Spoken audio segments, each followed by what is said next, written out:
Boa tarde. Feliz sábado para você, seja bem-vindo mais uma vez à Nova Semente. Sempre bom ver essa igreja cheia de pessoas buscando aí de alguma maneira ter um encontro com Deus, para a gente conhecer mais da verdade dele.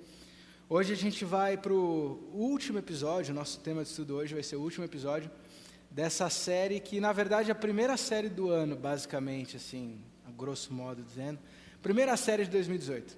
Já adianto para você que na semana que vem a gente vai começar uma nova série que ela vai ser bastante importante, porque ela vai dar um pouco da tônica daquilo que vai ser o nosso chamado, nosso ideal para o ano de 2018. Então, na semana que vem a gente começa esse tema. E falando desses projetos para o ano esse, 2018 agora, quero também, antes de começar o tema em si, aproveitar para te avisar, pedir o pessoal da mídia colocar, que já estamos iniciando o ciclo do Vida em Grupo. Você sabe que a gente convida você o tempo inteiro para ter uma comunhão maior com Deus, e essa comunhão não pode acontecer só restrita a essas 4 paredes, não pode acontecer só no sábado, durante umas 2 horas que você passa aqui de manhã, não, precisa ser mais do que isso. E o Vida em Grupo é o convite que a gente faz para você levar isso para a sua casa, ou viver essa comunidade também durante a semana.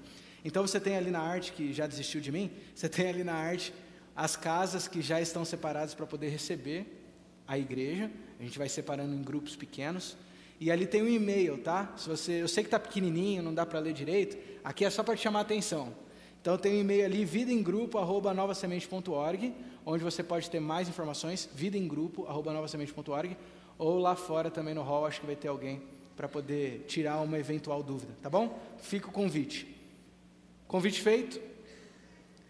Essa série que nós temos estudado nas últimas 3 semanas tem como título Convite à Alegria. Eu não sei se você pode estar conosco todos os sábados ou em todos os episódios, mas nessa série nós temos estudado o livro de Filipenses. A série tomou o mês de fevereiro certinho, 4 sábados, 4 temas, porque a carta de Filipenses tem 4 capítulos, então a cada semana estudamos um capítulo do livro de Filipenses. Inclusive, nós te convidamos a, durante essas semanas dessa série, poder estudar esse tema em casa. Ou melhor, estudar o livro de Filipenses em paralelo com as mensagens. Eu não sei se você conseguiu fazer isso, mas eu espero que sim. E espero que de alguma maneira tenha crescido o seu conhecimento, enriquecido sua relação com Deus. Ao longo dessa série nós falamos sobre unidade, falamos sobre humildade, sobre fidelidade. E hoje, no último tema da série, falaremos sobre alegria, que é o tema macro dessa carta, dessa série. Antes que eu me esqueça, quero saudar também você que está acompanhando a gente pela internet, que você possa ouvir a voz de Deus aí, onde você está. E se você perdeu algum tema da série, você pode também assistir aí, você tem essa vantagem para poder estar a par do tema. Bom, para começar a nossa reflexão de hoje, eu quero te fazer uma pergunta. Eu queria que você raciocinasse comigo aí. O que é felicidade? O que é felicidade? O que significa alegria? Que é o tema que a gente está falando. Se é um convite à alegria, o que é alegria? Eu sei que talvez vai aparecer um monte de definição aí na cabeça, algumas mais rápidas, outras mais demoradas, mas eu queria te convidar a uma reflexão profunda, muito mais que simplesmente mostrar os dentes, algo muito mais profundo. O que é felicidade? Alguma vez você já tentou buscar essa definição? O que significa alegria? Segundo o dicionário da língua portuguesa, busquei uma definição aqui, alegria é o estado de satisfação extrema, é um sentimento de contentamento ou de prazer excessivo. Isso é alegria segundo o dicionário. Talvez buscando um conceito um pouco mais poético, filosófico, achei uma definição interessante do professor Clóvis Barros Filho, que ele fala que felicidade é um instante de vida que vale por si só. Bonitinho, né? Um instante de vida que vale por si só. O que é felicidade para você? Tem muita gente que às vezes passa a vida inteira buscando entender o segredo da felicidade. Muitos vão dizer, inclusive, que ser feliz é uma das maiores buscas, ou é a maior busca de todo ser humano. O maior desejo de todo ser humano é ser feliz. Talvez a gente possa questionar se esse é de fato o maior, mas inegavelmente uma das maiores buscas do ser humano, em qualquer cultura, em qualquer tempo, em qualquer lugar, é a busca pela felicidade. Qual é o caminho para a felicidade? Talvez a gente tenha dificuldade de responder essa pergunta, do qual é o caminho para a felicidade, justamente porque a gente não tem respondido a pergunta anterior. Porque antes de eu saber como chegar na felicidade, a real pergunta deveria ser essa: o que é felicidade? O que é essa tal de felicidade que a Bíblia está convidando a gente a viver? Essa pergunta é importante, eu estou enfatizando ela, porque ela é fundamental, ou é essa pergunta que Paulo busca responder no 4º capítulo do livro de Filipenses. E eu convido você então a abrir sua Bíblia. Filipenses capítulo 4. Esse é o capítulo do nosso estudo de hoje. Filipenses capítulo 4. Carta aos Filipenses, no capítulo 4. Enquanto você abre, eu vou falando um pouquinho aqui da estrutura do capítulo. Se você tiver a Bíblia no papel, talvez vai ser mais fácil de visualizar o que eu estou dizendo agora, tá bom? O capítulo 4 dos Filipenses, ele pode ser dividido, ou ele está dividido na nossa Bíblia, em 4 blocos, 4 trechos. O primeiro bloco, ele vai do verso 2 até o verso 7. Nesse trecho, Paulo está falando sobre um desentendimento que aconteceu na igreja da cidade de Filipos. Ele menciona ali 2 mulheres chamadas Evódia e Sintique. Eram 2 mulheres fiéis, 2 crentes de fato, que haviam até participado da obra de Paulo, mas que por alguma razão haviam chegado a um desentendimento. Aparentemente não era nada muito grande, mas na união do corpo de Cristo, qualquer tipo de desentendimento não é bem-vindo. Então agora Paulo pede ajuda para que essas 2 mulheres se entendam. Paulo pede ajuda inclusive de um companheiro dele, que a Bíblia não menciona quem é, um companheiro misterioso aí, para que pudesse ajudar a apaziguar o entrevero entre as 2 mulheres. Alguns vão especular que o nome desse rapaz era Císigos, mas é mera especulação. No segundo bloco, do verso 8 até o verso 9, nós temos Paulo nos fazendo um alerta sobre o cuidado com aquilo que pensamos. E a gente vai analisar com mais calma daqui a pouquinho sobre isso. No terceiro bloco, temos Paulo expressando sua gratidão pelo apoio financeiro que os filipenses haviam oferecido a ele.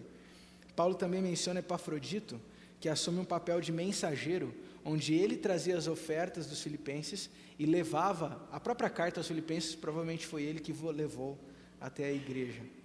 E finalmente, no quarto bloco, do verso 21 ao 23, nós temos a despedida de Paulo, onde ele manda suas bênçãos, seus desejos de felicidade à igreja, e também menciona as pessoas que estavam com ele, como aqueles que serviam na casa de César.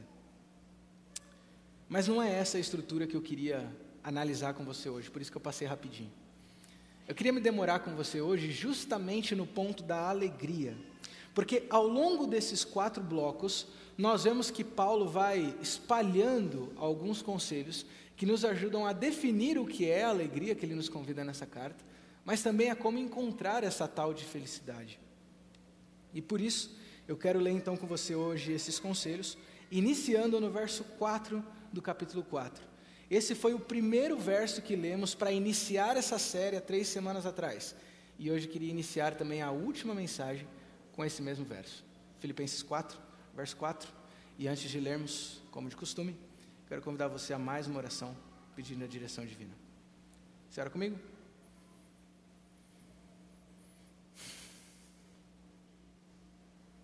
Senhor Jesus, nós te agradecemos por termos esse livro precioso nas nossas mãos, a Bíblia, o livro de Filipenses, onde a gente tem tantos ensinamentos para a nossa vida, Senhor.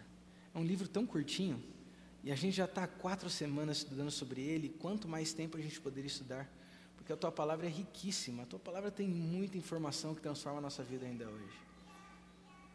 Por isso, Senhor, com uma palavra tão profunda, tão rica, quem somos nós para entender de verdade o que o Senhor quer nos dizer? Então nós pedimos que nesse momento o Senhor fale conosco. Nós precisamos ouvir diretamente da Tua boca, para entendermos de fato no nosso coração o que o Senhor quer transformar em nós. Ao estudarmos esse convite à alegria, que o Senhor de fato possa nos ajudar a entender o que o Senhor quer que nós mudemos, o que o Senhor quer que nós enfim, aceitemos para poder estar mais perto do Teu plano para a nossa vida. Fala com a gente, Senhor. Que nesse momento, todo som e barulho se cale. Que apenas a Sua presença possa ser sentida aqui. E que o mesmo Espírito Santo que inspirou os profetas a escrever esse livro sagrado, possa agora falar aos nossos ouvidos, e que nós possamos sair daqui transformados pela Tua palavra. Em nome de Jesus nós oramos. Amém. Filipenses 4:4. A gente vai fazer um jogral aqui, tá? Eu vou ler e você termina para mim, tá bom? Só para não ficar sozinho, por isso que eu já estou avisando antes. Alegrai-vos sempre no Senhor. Outra vez vos digo. Pegaram o jogral? Vamos mais uma vez? Para ficar bonito. Alegrai-vos sempre no Senhor. Outra vez vos digo. Alegrai-vos. Alegrai-vos. Lá no nosso primeiro tema eu mencionei que esse verso era um resumo da carta de Filipenses. Mas nesse nosso contexto de agora, ele também serve como para dar a tônica do que será o capítulo 4. Paulo usa o seu final da carta para mais uma vez enfatizar a necessidade da igreja viver essa alegria. A repetição de Paulo mostra a importância desse tema. Para pensar nesse verso. Paulo não está convidando a alegria. Paulo está praticamente ordenando. Sejam alegres. Pelo amor de Deus, sejam alegres. É quase que um mandamento. Sejam alegres.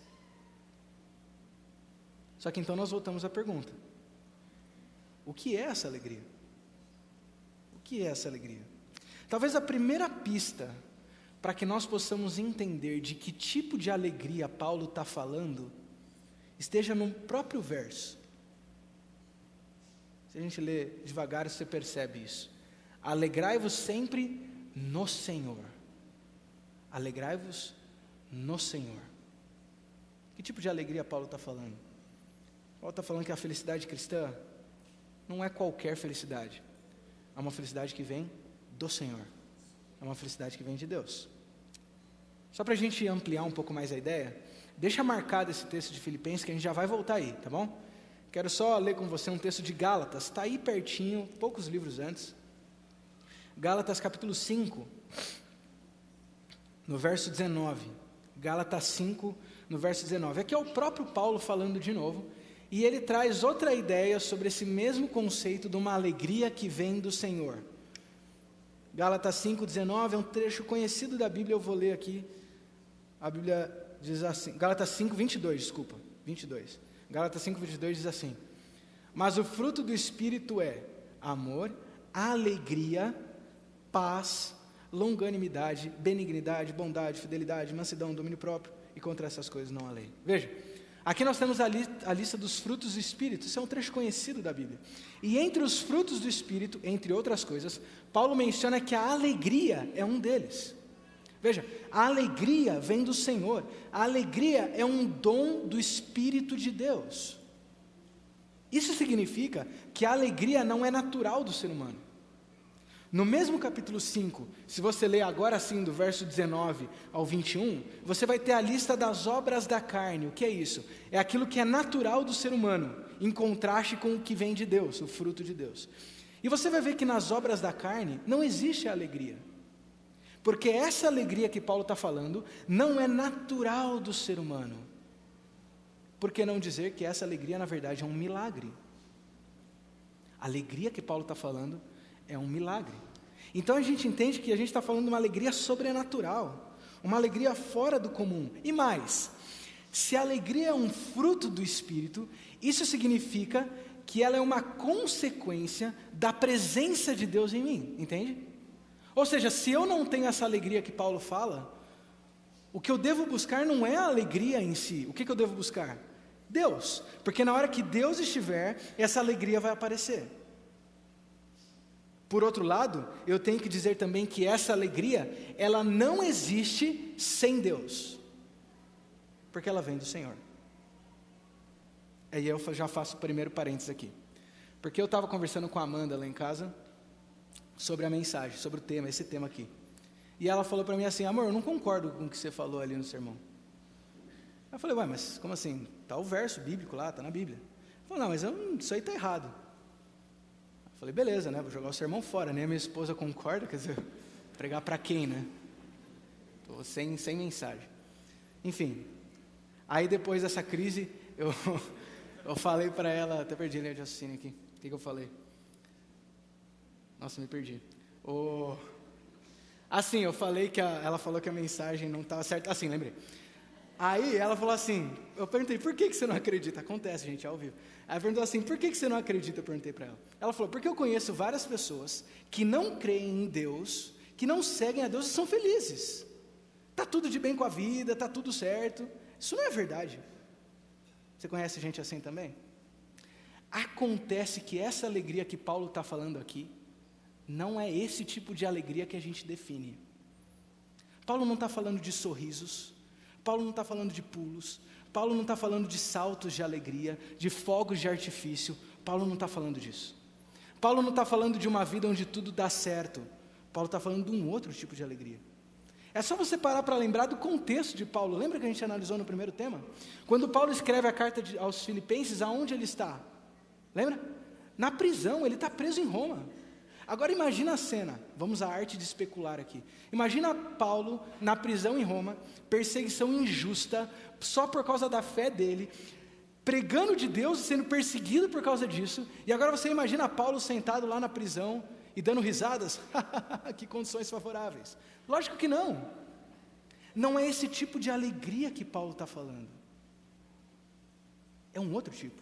Na verdade, até sobre essa alegria, dessa alegria que não vem de Deus, o livro de Provérbios fala diversas vezes da alegria dos ímpios. E Provérbios fala da superficialidade e do quão passageiro é essa alegria. Então não é desse tipo de alegria que Paulo está falando. Paulo está falando de algo sobrenatural. Um milagre. O que é essa alegria? Me permita acrescentar um conceito aqui. Eu não sei se você concorda comigo, mas há algum tempo, justamente refletindo nessa pergunta do que é alegria, eu tenho chegado à conclusão que a alegria é um sentimento que está completamente linkado com um outro tipo de sentimento, que é paz. Você concorda? Alegria e paz são quase sinônimos. Um depende do outro. Para pensar comigo. Quando você está em paz, você está feliz, não está? Sua vida está feliz quando está em paz. Por outro lado, quando a sua paz é perturbada, por qualquer razão, sua alegria vai embora na mesma hora. Não é assim? Sabe aquela coisa, está tudo dando certo, você está tranquilo, você está em paz. E de repente vem uma notícia ruim, a felicidade vai embora, porque a paz acabou. Felicidade e paz estão linkados. Um depende do outro. E é curioso, porque aparentemente, em Filipenses 4, Paulo concorda com essa ideia. Nós vamos ler alguns versos, você vai ver, que Paulo ele relaciona essa alegria, que ele fala, alegrai-vos, o resultado dela é experimentar paz, que ele vai chamar de paz de Deus. A alegria que Paulo está falando não é um sorriso no rosto constante. Paulo fala, alegrai-vos sempre, ninguém está sorrindo o tempo inteiro, lágrimas escorrem, não tem jeito, problemas acontecem, a tristeza vem. O cristão, a alegria cristã não é uma alienação da realidade, é algo muito mais profundo. Quando Paulo nos convida a nos alegrar constantemente, ele está nos falando de paz. A paz de Deus. Assim eu vou mudar a pergunta agora. Minha pergunta não é mais o que é felicidade, se nós entendemos que essa felicidade vem de Deus e está relacionado com paz. A minha pergunta é, você é feliz? E eu não estou perguntando se você ri o tempo inteiro. Você é feliz, na essência? Eu também não estou perguntando se o contexto seu de vida está feliz. Estou perguntando se você é feliz. Você é alegre? Você tem paz? Você tem paz, de verdade? Pastor, minha vida está passando por dilemas, minha vida não está em paz. Como que eu posso ter uma alegria desconexa necessariamente do contexto que eu estou vivendo? Como que eu posso estar em paz quando o mundo ao redor tende ao caos, que que é o que Paulo nos convida a fazer. No meio desses conselhos do capítulo 4, pescamos aqui pelo menos 2 áreas que Paulo fala que nós precisamos nos atentar para poder viver um pouco mais dessa paz que vem de Deus. Se você está nesse dilema e não tem vivido essa paz, essa alegria, 2 áreas que Paulo nos aconselha a cuidar. Primeiro, o pensamento. Paulo nos convida a cuidar do pensamento. Volta para Filipenses 4, e agora eu vou ler tudo em Filipenses 4, do verso 8 até o 9, a Bíblia diz assim: finalmente, irmãos, tudo que é verdadeiro, tudo que é respeitável, tudo que é justo, tudo que é puro, tudo que é amável, tudo que é de boa fama, se alguma virtude há e se algum louvor existe, seja isso o que ocupe o vosso pensamento. O que também aprendestes e recebestes e ouvistes e vistes em mim, isso praticai. E olha agora, e o Deus da paz será convosco. E o Deus da paz será convosco. O primeiro segredo para nós vivermos a felicidade que Paulo está nos convidando aqui em Filipenses é justamente cuidar com aquilo que ocupa a nossa mente. E faz sentido, para pensar, se a alegria é um fruto do Espírito, ou seja, uma consequência da presença do Espírito, não é possível eu obtê-lo, ou eu viver essa alegria, sem que ele ocupe o meu coração ou a minha mente. E assim eu te pergunto, com o que você tem enchido a sua mente? O que tem ocupado os seus pensamentos? O que você tem colocado na sala de controles do teu coração, tua mente? Talvez a princípio, ao falar disso, soe um pouco infantil esse tema. Cuidado com o que você pensa. Você está pensando coisas saudáveis. Parece um pouco infantil, eu sei. Mas pensa de verdade. Para pensar a fundo. Não é tão infantil assim. Que tipo de músicas você ouve? Ou que filmes e programas de TV você tem assistido? Quais são os sites que você visita? E que tipo de conhecimento os livros que você lê traz à sua mente? Que tipo de conversas você tem tido no seu dia a dia? Que tipo de pessoa é o seu referencial? Com que você tem de fato ocupado sua mente? Para pensar. Paulo diz que o nosso pensamento deve ser ocupado apenas com tudo aquilo que é, olha a lista, verdadeiro, respeitável, justo, puro, amável, de boa fama, virtuoso e digno de louvor. Se não tiver essas características, Paulo diz, não deveria estar na nossa cabeça. Deixa eu fazer um exercício rápido com você, só para você ver que não é infantil esse tema. Vou fazer um exercício rápido. Eu imagino que você está pensando no que você pensa agora, certo? Estou falando sobre o tema. Então, agora que você pensou no que você pensa e está, enfim, pensando nisso, eu vou repetir, é meio confuso, né? Eu vou repetir a lista, ao exercício, bem bobinho, tá? Eu vou repetir a lista do que deveria ser, e você, no seu pensamento, vai pensar uma comparação do seu pensamento com o que você deveria estar pensando. Ficou claro? Não ficou, tem gente falou não. Então é o seguinte, eu vou falar a lista do que Paulo disse, eu vou repetir com calma, e você vai comparar com aquilo que tem ocupado a sua mente. Compara aí. O que você tem pensado é verdadeiro? É respeitável o que você tem pensado sobre aquela outra pessoa? É justo o que você tem pensado? É puro? O que está na tua mente agora é puro? É amável? De boa fama? É virtuoso? O que está na sua mente é digno de louvor? Percebeu que não é tão infantil assim? O que tem ocupado nossa mente? Se a mente não estiver ocupada com aquilo que vem do alto, então eu não consigo que o Deus da paz esteja comigo. É como se eu não convidasse Deus, o Deus da paz, para entrar no meu coração e na minha mente, então eu não desfruto da paz. É lógico. Cuidado com o que nós pensamos. Mas tem uma segunda esfera que Paulo menciona aqui no texto, E o segundo cuidado que ele pede para nós termos, além do que entra na nossa mente, ele pede para cuidarmos com a ansiedade. Leia comigo, versos 6 até o 7. 6 e 7. A Bíblia diz assim: não andeis ansiosos de coisa alguma. Em tudo, porém, sejam conhecidas diante de Deus as vossas petições, pela oração e pela súplica com ações de graças. E a paz de Deus, que excede todo o entendimento, guardará o vosso coração e a vossa mente em Cristo Jesus. Eu vou repetir só essas duas frases que resumem tudo. Não andeis ansiosos, e a paz de Deus, que supera a razão, que é incompreensível, vai habitar em você. Tem alguém aqui que é ansioso? Só os ansiosos levantaram a mão, né? Afoitos. Teve um quase ficou de pé ali também, calma. A ansiedade. Alguns vão dizer que a ansiedade é um dos maus, confundi agora, um dos males do século, uma das doenças mais comuns. Ansiedade. Ansiedade é a preocupação com o amanhã. Você já parou para pensar o quão sem sentido é a ansiedade, se você pensar racionalmente? Porque na ansiedade, nós nos preocupamos e perdemos o sono por uma coisa que ainda não aconteceu. Para pensar o que isso significa.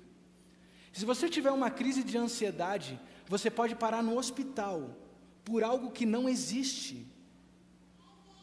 É um sofrimento virtual.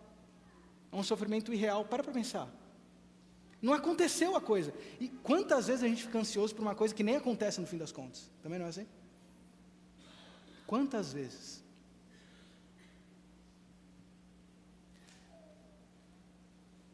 A ansiedade, ela está relacionada com a convicção ou com o fato de que nós não temos controle da nossa própria vida e do mundo que a cerca. A ansiedade está relacionada com isso. Na linha do tempo, só existe um único momento que nós podemos controlar: o agora. Por que então nós nos preocupamos com aquilo que não está em nosso controle? Por quê? Por que estamos ansiosos? Agora, para pensar nessa frase de Paulo: não andeis ansiosos. Já ouviu isso em algum lugar? Já ouviu isso em outro texto? Quem fala isso? Não andeis ansiosos. Quem fala? Jesus fala isso. Paulo só repete as palavras de Jesus, o ensinamento tão conhecido de Cristo. Mateus capítulo 6, verso 25 a 34, lembra o que ele fala? Não andeis ansiosos pela vossa vida, quanto ao que haveis de comer ou beber, nem pelo vosso corpo, quanto ao que haveis de vestir. Observem as aves do céu, observem como crescem os lírios do campo. E ele conclui: não vos inquieteis com o dia do amanhã, pois o amanhã trará os seus cuidados. Basta a cada dia o seu próprio mal. Jesus já falava isso. E a gente continua sofrendo com isso. Não andeis ansiosos. Calma, confia. Veja, se ansiedade tem que ver com o controle das coisas, a necessidade de controlar tudo que vai acontecer, quando eu ando ansioso, logo, eu não estou entregando o controle da minha vida nas mãos de Deus. Concorda? Porque eu quero ter o controle, eu não consigo entregar para Deus. E é por isso que a ansiedade é completamente oposta à paz de Deus. Porque eu não entrego nas mãos de Deus. Como que eu vou desfrutar a paz que vem dele? Não andeis ansiosos. Deixa eu fazer um outro parênteses aqui. A gente está terminando já. E eu queria abrir meu coração para você. Faz tempo que eu não compartilho uma coisa assim, história minha. Eu queria abrir o coração para você aqui. Como começou seu ano de 2018? Começou bem? Pode responder. Começou bem, não? Bem, melhor? Melhor do que o outro? Como é que estão suas metas que você sonhou para esse ano? Está diferente esse ciclo, porque a gente sempre espera mudança no novo, que o ano novo seja diferente e tal. Está diferente esse ano do ano passado? Sim ou não? Para você? Eu vou dizer para você que meu ano começou completamente diferente do ano passado. Mas isso não é bom, porque começou muito ruim esse ano. Estava bom ano passado. Descobri isso. Começou dando tudo errado. tudo errado. Eu e a Amanda, a gente tirou férias no fim de janeiro. Geralmente o ano começa para a gente de verdade quando a gente retoma as atividades para o ciclo novo, né? Então o ano de fato começou para mim na primeira semana de fevereiro, que foi quando a gente retornou. E olha, às vezes eu penso se deveria ter voltado mesmo, porque a coisa começou dando mal. Começou errado, tudo errado, tudo errado. Quase comecei a bater na madeira, olha só que coisa. Brincando. Tudo errado. Eu até compartilhei aqui no momento do discipulado, algumas semanas atrás, até falei isso por alto. Mas eu passei, estou compartilhando aqui com você, assim, você vai entender porque eu estou falando isso. Mas esse ano, quando começou assim as atividades, eu entrei numa crise interna, pessoal, que eu nunca tinha experimentado antes. E para colaborar, tudo deu errado. A primeira semana do ano, ou a primeira semana de volta às atividades, não é que eu tenho notícias ruins para te contar, é que deu tudo errado, não tem uma boa notícia, sabe? Olha, teve esse lado bom, mas isso aqui foi... Não tem o lado bom, foi só ruim. Tudo deu errado. É quando você pensa, puxa vida, não tem mais o que acontecer. Acontece. O ápice não, isso foi de menos no fim das contas. Pra você ter uma ideia, foi tão errada a semana que no fim da semana bateram no meu carro e eu nem me preocupei, porque já estava pior. Não é? Foi o que eu menos preocupei, foi eu batido no carro. Carro, tanto faz. Tudo errado. Aí veio a semana seguinte, a segunda semana de fevereiro. Aí sabe o que aconteceu? Absolutamente nada. Na verdade as coisas pioraram ainda. Não teve problema novo, que já é uma vitória. Mas os problemas que existiam pioraram. Parece que você chegou no fundo do poço e estão te pressionando para cavar mais.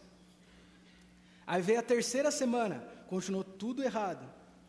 Olha, sendo bem honesto para você, que a primeira assim, tentativa de que talvez possa começar a querer melhorar foi antes de ontem. A primeira notícia positiva. Eu estou até não comemorando muito, porque eu acho que uma hora vai ainda... Não quero cantar a vitória antes da hora, mas... Tudo errado. Agora, por que eu estou compartilhando para você? Meu ponto não é ressaltar o problema, você saia com dó de mim, meu Deus, vamos chorar pelo pastor, não é isso. Mas quero compartilhar com você o sentimento que eu experimentei, porque essa é uma situação que eu nunca tinha passado, e está me ensinando muita coisa. E aí, eu passei por 2 sentimentos nessa fase que eu ainda estou experimentando ela, não está resolvida ainda não, mas 2 sentimentos. O primeiro sentimento que eu senti, o primeiro sentimento que eu experimentei, foi desespero. Eu tive uma crise de ansiedade, eu estou compartilhando com você aqui, eu ia dizer para você não espalhar, mas enfim, está na internet. Mas eu tive uma crise de ansiedade que eu nunca tive na minha vida, crise de ansiedade, a ponto de eu realmente, enfim, estava mal, crise de ansiedade. Descobri isso depois que era ansiedade, que eu nunca tinha experimentado. Preocupado com o futuro, com os planos, a vontade de Deus para a minha vida, aquela coisa que eu sei que vocês passam constantemente. Uma crise de ansiedade. E o sentimento que eu tinha era desespero completo, eu não sabia o que fazer, a não ser, enfim, esperar o tempo passar. O tempo foi passando, os problemas foram aumentando e surgindo novos, até que teve uma hora, depois, conversei muito sobre o tema, orei sobre o tema, li sobre o tema, e aí eu percebi que na minha crise de ansiedade, eu estava orando a Deus, mas eu não estava entregando de fato a Deus. Eu estava falando, Senhor, por favor, me ajuda, mas eu não estava de fato entregando na mão dele. Por isso que eu estava ansioso, porque eu queria resolver, eu queria achar a solução. No meio desse caminho de crise, eu decidi então que eu ia entregar na mão de Deus. E quando eu falo entregar, eu parei até de pedir para Deus resolver os problemas. Eu simplesmente entreguei. Ou melhor, estou entregando porque é um exercício. Estou entregando nas mãos de Deus. E aí eu passei a experimentar um segundo sentimento. Eu estou sendo muito sincero aqui, tá? E eu passei a experimentar um segundo sentimento. Paz. Os problemas resolveram? Nenhum. Quer dizer, um resolveu agora, mas mais ou menos ainda. Na verdade, as bombas continuaram chegando no meu colo. Eu estava rindo à toa? Não. Eu estava pulando, problemas? Não. Mas eu estava em paz. Ou melhor, eu estou em paz. Paz. Porque a alegria que Deus quer dar para a gente, ela não é presa à circunstância que está em volta. Isso é o que é natural da gente. A alegria que Deus quer dar para a gente, essa paz, ela é sobrenatural. Ela é independente do que está acontecendo. Por isso o convite de Deus para você hoje é para estar em paz. Não importa o que esteja acontecendo. Não andeis ansiosos. Confia, entrega, fique em paz. Você está em paz hoje? Vou enfatizar de novo. Eu não estou perguntando se o seu momento está em paz. Estou perguntando se você está em paz.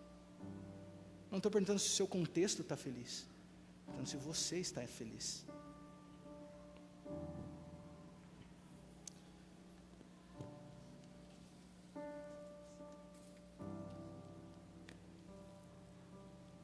Paulo diz, não ande ansioso, entrega tudo nas mãos de Deus.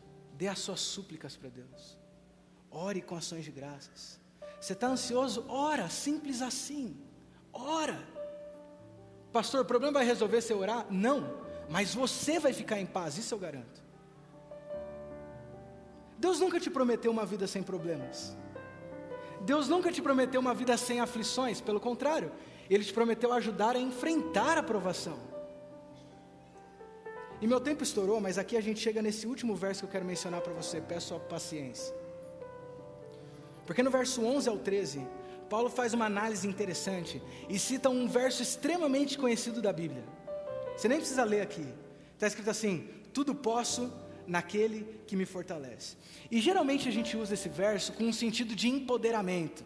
Crê em Deus que você vai ter a vitória. Crê em Deus que com Ele você pode todas as coisas. Mas não é isso que Paulo está falando. Esse verso, tudo posso naquele que me fortalece, lê depois os versos que vem antes do 10 até esse trecho. Você vai ver que Paulo não está descrevendo um contexto de vitória.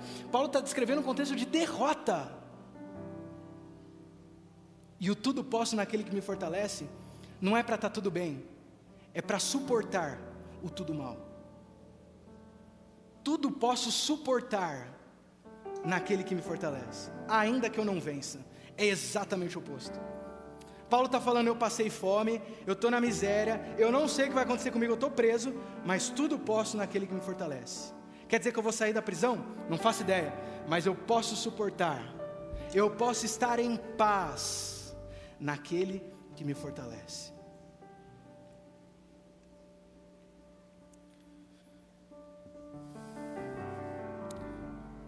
Por isso que o segredo para a felicidade é aquele que me fortalece. Assim, ainda que hoje você esteja passando fome, alegre-se naquele que te fortalece. Ainda que o seu amanhã e o seu futuro seja completamente incerto, alegre-se naquele que te fortalece. Ainda que você está em crise financeira e o emprego não aparece, você não vê mais perspectiva, alegre-se naquele que te fortalece. Ainda que o seu casamento, sua família está ruída e você está numa crise intensa, alegre-se naquele que te fortalece. Ainda que você esteja na solidão, no fundo do poço, alegre-se naquele que te fortalece. Experimente a paz que vem de Deus, ainda que o sorriso não venha à boca, ainda que as lágrimas escorram, alegre-se naquele que te fortalece. Paz sobrenatural, que excede todo entendimento, paz que vem de Deus.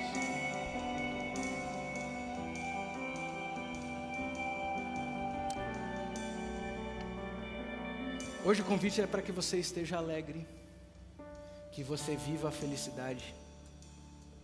Convite de Deus para você experimentar essa paz. Nós vamos terminar cantando a música. E olha que legal o que a letra da música diz. E eu queria que você cantasse isso do fundo do seu coração. Porque a letra diz assim, ó: se paz a mais doce me deres gozar, ou se dor a mais forte sofrer, ó seja o que for, tu me fazes saber que feliz com Jesus eu hei de estar. Vamos cantar.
Senhor Jesus,